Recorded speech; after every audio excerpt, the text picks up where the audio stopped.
Hi everybody, it's Lyn from Lyn's Crafts. I'm coming by today with just kind of a watch me work. Basically a tutorial on how to do a bezel for a cabochon. These are a couple of the cabochons that I just did in a previous video. I've got some gold Primo. I have no idea what color it is. It's the one that comes in the 1 pound block. I think it's just called gold. And some black. So I'm going to take a slice of each.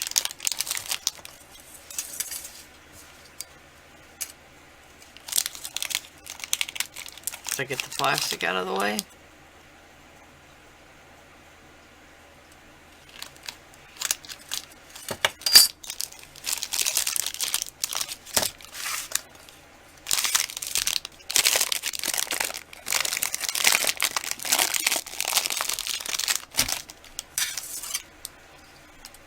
I get asked all the time how I store my blocks of polymer clay. And I always store it in the original packaging. And then normally inside of a Ziploc bag. Excuse me. I'm just going to condition this and the gold, and I'll be back when that's done. I just wanted to share this with you really quick. When you first cut into the gold and try to condition it, it will be very streaky. That's because the mica particles aren't aligned. You want them to line up and give you a clean metallic finish. So you're going to condition it until the streakiness disappears. Now you can see it doesn't have any streakiness left. It's got some raw edges left, but I'm going to mix it with the black. So just going to start by conditioning it some more with the black. Alright. Now we've got this lovely bronze color, which I like way better than the bronze color that Primo has. But what we need to do now is to cut a back for the stone. So I'm just going to lay the stones down and cut around them with an X-Acto knife. Doesn't have to be exact.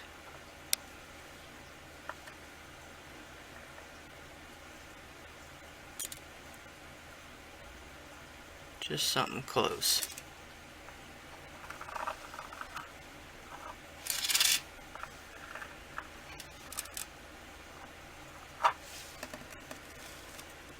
Alright.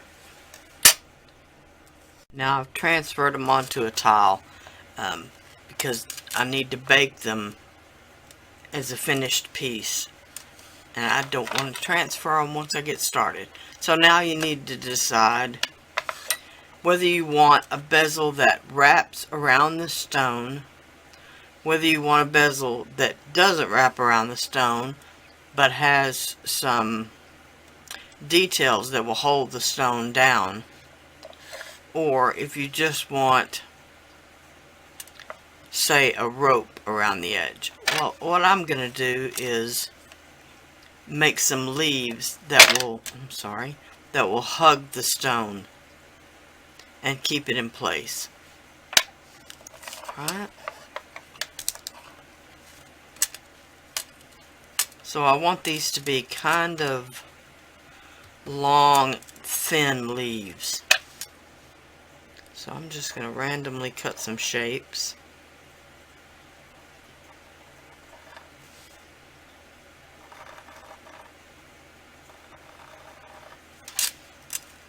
Start out with just two.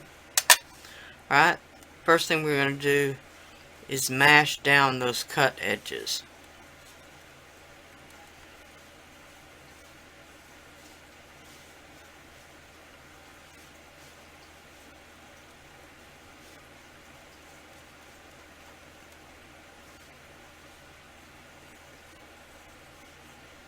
Alright. Now I've just got my knitting needle, my metal knitting needle. And I'm just going to put a vein down the center.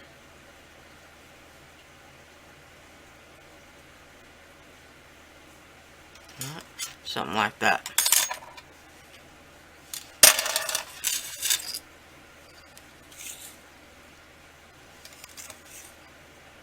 I'm going to move these to a direction it's easier to work with. I've decided this is going to be the top of the leaf. Now I'm going to use the back edge of my X-Acto, of my craft knife, and I'm going to put some side veins in.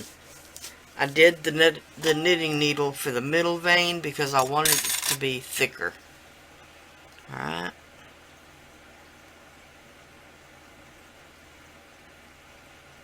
Now these don't have to necessarily go all the way to the edge, but you can make them do so if you desire.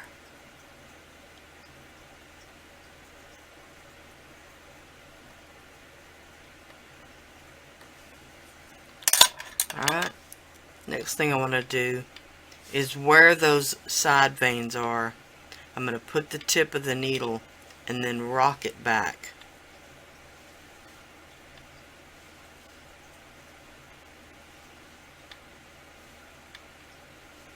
You can see what a better leaf shape you get that way.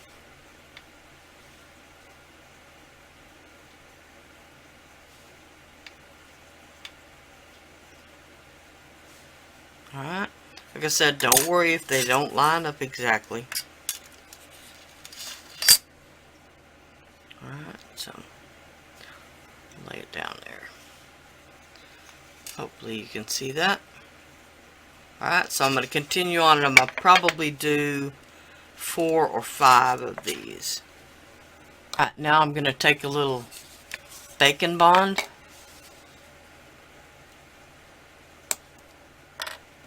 and just apply it to the back of the stone. It doesn't take much. If you can squeeze it out of the bottle.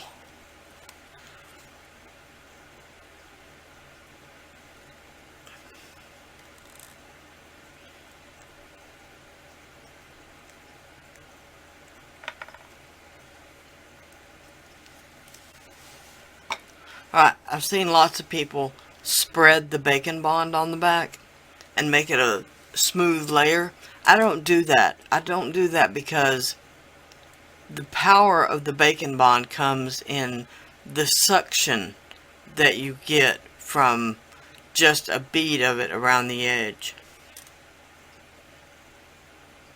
Alright, you can squeeze it down a bit, but you want that air pocket to be trapped. Alright, so you can choose to bake it now. Remove the leaves first, you don't want those baked, or you can continue on. Alright,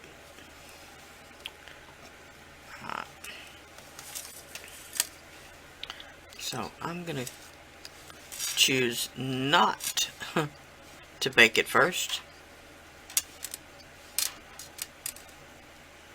And I'm going to start with this kind of fatter leaf right here. Alright, now you need to decide which direction you want the leaves to go. I want them to go this way.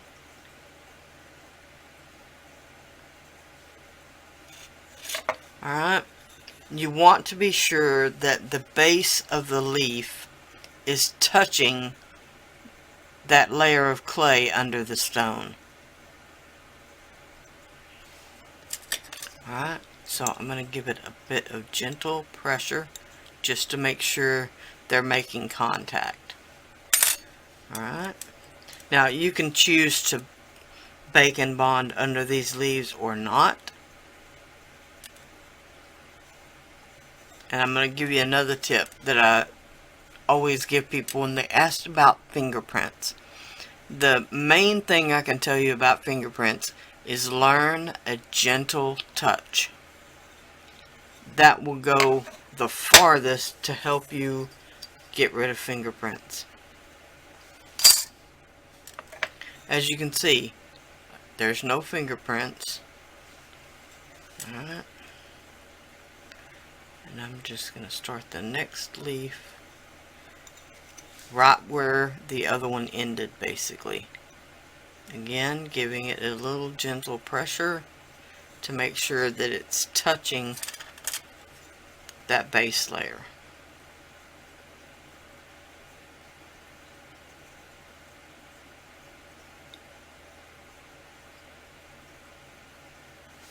Alright.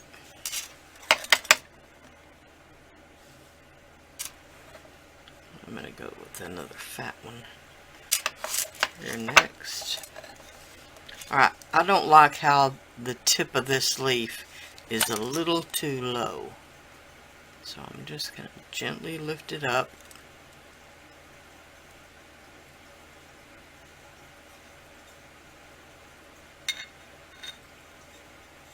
And coax it back up there. Alright. I'm also trying to make sure that it doesn't overlap the tip of this leaf.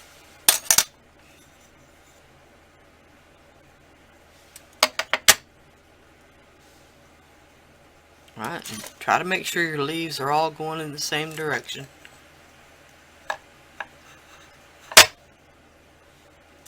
And what I mean by that, make sure your veins are all going in the same direction.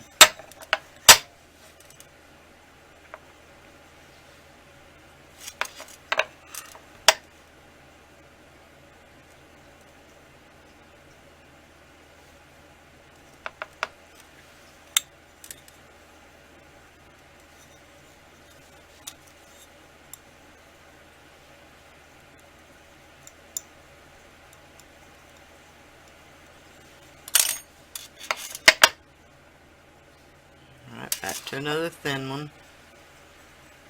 I didn't do them thick and thin on purpose, I promise.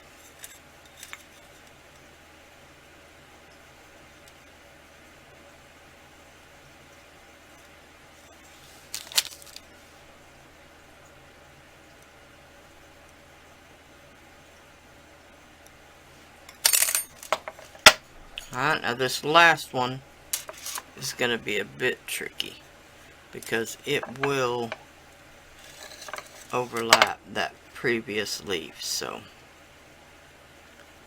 let's do a little modification.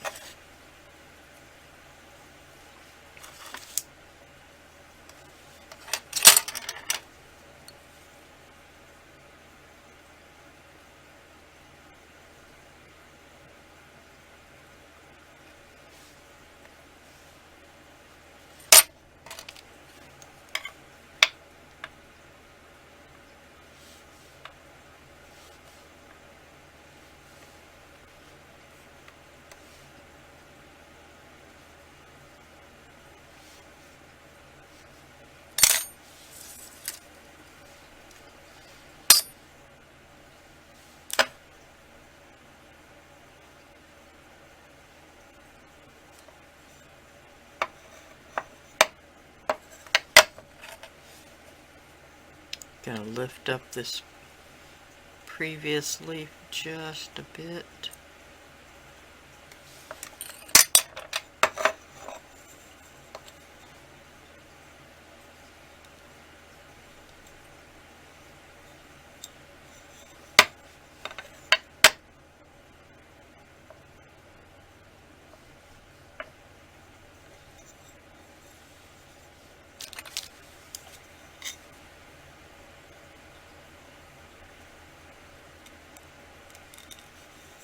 Alright, and then making sure that it's making contact with the stone and with the base. It still does overlap just a tiny bit right there. But we'll just make sure that one is at the bottom. Alright. Alright, now you can bake this 275 for an hour using your oven thermometer. So you can check your temperature, because as we know, they're often wrong. Alright, I'm going to do just a little bit of modification before I put it in the oven. This leaf right here is a little higher than I want.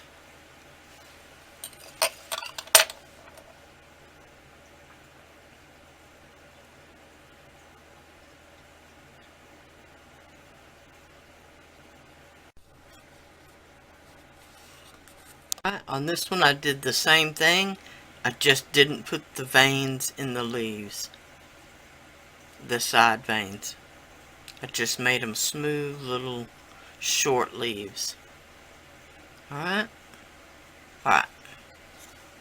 Here they are out of the oven. And one of the things I encourage you to do is let your pieces cool down in the oven.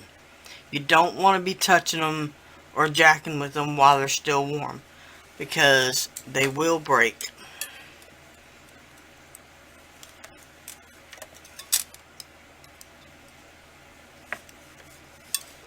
Alright. Now, at this point you can either paint them or leave them like they are.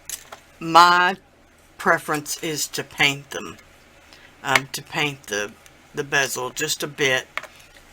It'll still look the same, but I like it to have a little antique-y kind of feel. So I'm going to get out some paints and I'll be back with you. Okay, I've got these Deco Art Dazzling Metallics. This is the Rich Espresso, and this one is the Champagne Gold. This is my favorite color. The Rich Espresso is really nice too.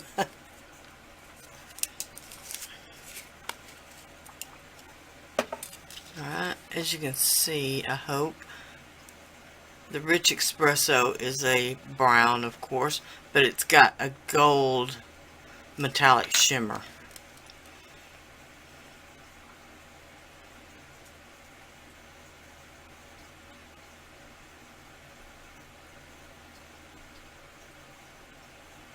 Alright, you can see, hopefully, that, like I said, it's not really going to change the color very much. It will just give it more of a metallic shine.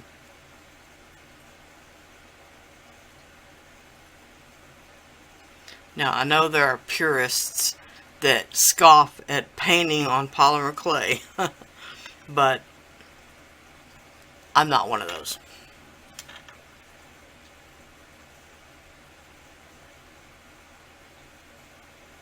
To me, the faux stone is quite enough of a purist touch. So I'm going to finish painting this piece with the espresso, the Rich Espresso. This one I'm going to do the Champagne Gold. I'll come back and show you what the color looks like while I'm painting this one. Alright, I hope you can see how much sparkle there is in this. I'm going to show you right here on the dried bit on the lid. On the lid of the jar. It's really, really sparkly. Alright.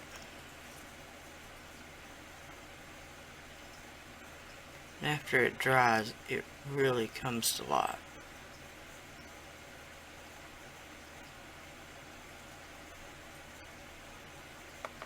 Alright, I hope you can see on this one it's still wet.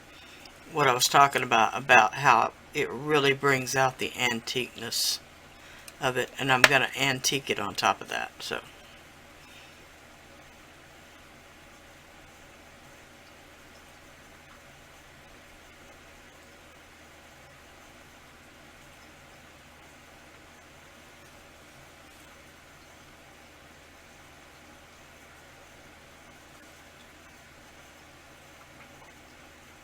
alright, I'm going to continue on and then I'll be back. Alright, now I'm going to cut out the backs from for the pieces. I just wanted to share with you, normally with a colored polymer clay, you wouldn't need to recondition the clay. But since this is a metallic, you will need to recondition it because the particles, once again, get out of whack. I'm going to try to show you.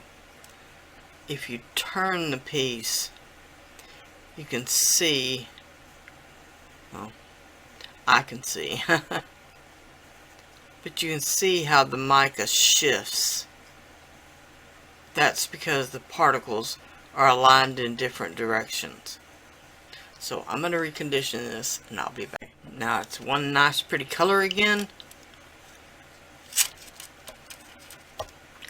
So I'm going to grab my craft knife again. I'm going to start with this one just because it's already dry.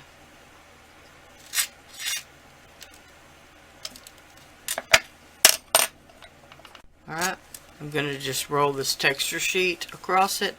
And I apologize, I think this has been discontinued, so I can't share with you where to find it at.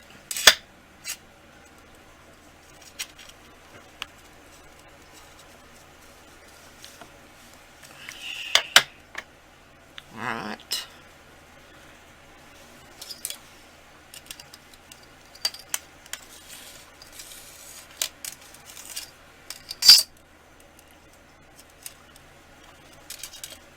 I'm going to start with this piece. See, I might be able to get them both on that same background. Oh yeah. So I'm going to turn it this way so I can see a little better.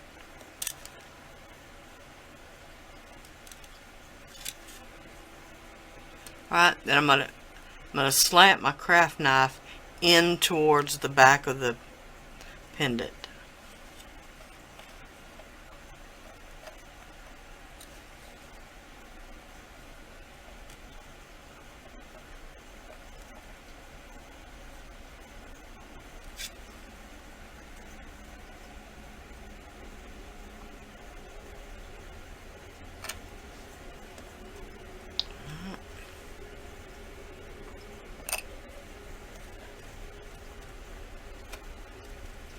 So there's the back for the first piece.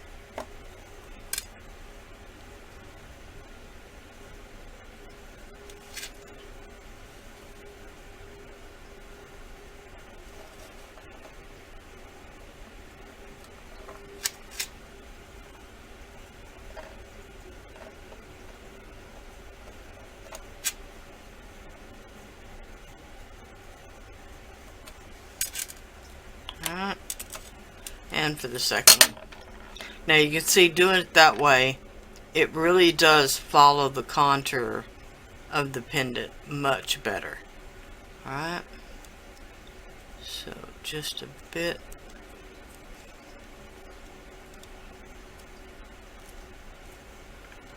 Of smoothing down those edges to round them off a bit. Now I'm going to put some Bacon Bond between the back and the piece of polymer clay. Since it's baked clay against unbaked clay, and I also want to put my bail in between those two layers. Alright, this is the leaf shaped bails. They're just glue-on type bails.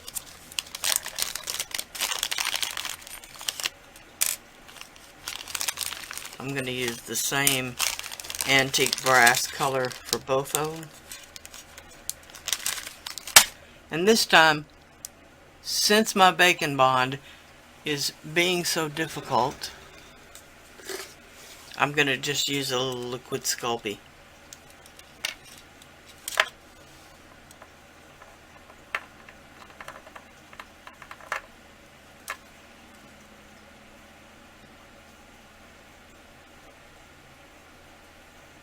Again, just running a bead around the edge.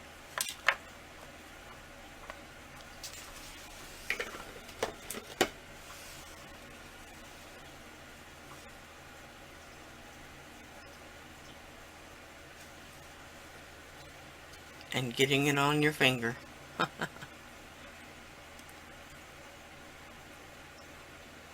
Alright, we're just going to give that a minute to start to bond. If I mess with it too much right away, it will just have a tendency to slip around. But if you just give it a minute or two, it will start to bond with the clay. Alright. Now,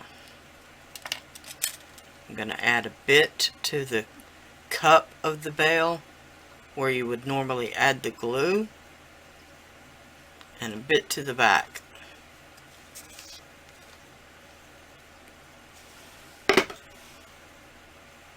Once again, getting it all over myself. Alright, I'm going to lift up where I want the bale to go, and I'm going to slide it between the baked front and the raw back. Alright,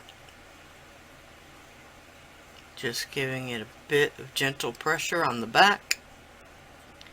Then I'm going to turn it around and make sure that it's centered.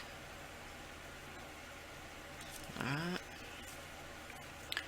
And one thing you can do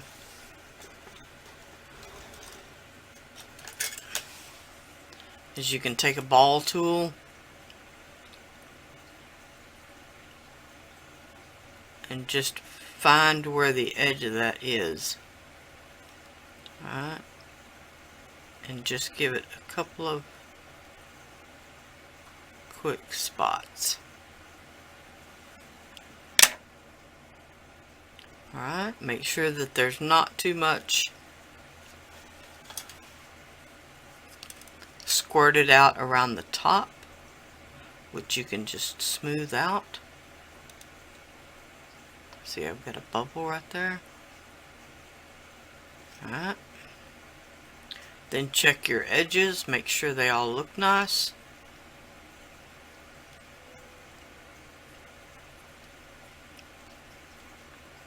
Alright, then we're going to go on to the other piece. Okay, so now you've got the gist of the situation. Okay, here they are.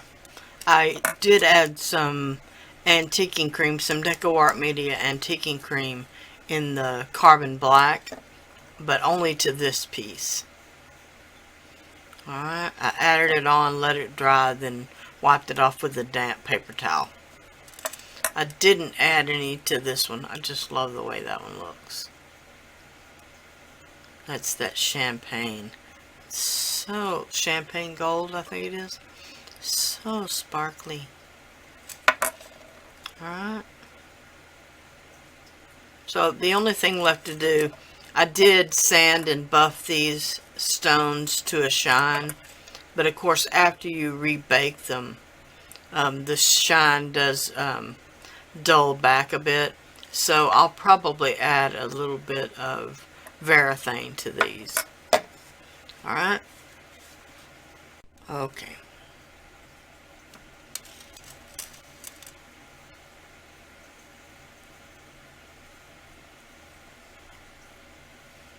Now, when you add something, when you add a glaze, you want to put enough that it will float and level itself out. Alright, then you can see, just to get rid of the bubbles, I just blew on the surface. Alright.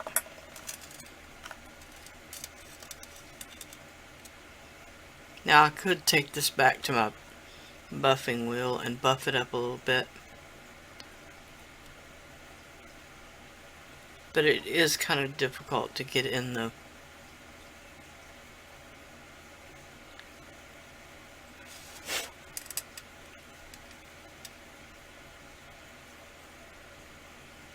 to get inside the raised bezel to hit just the stone without removing some of the paint. Alright, I've got a little bit where I must have touched the stone or something, where it's not wanting to stick. Alright.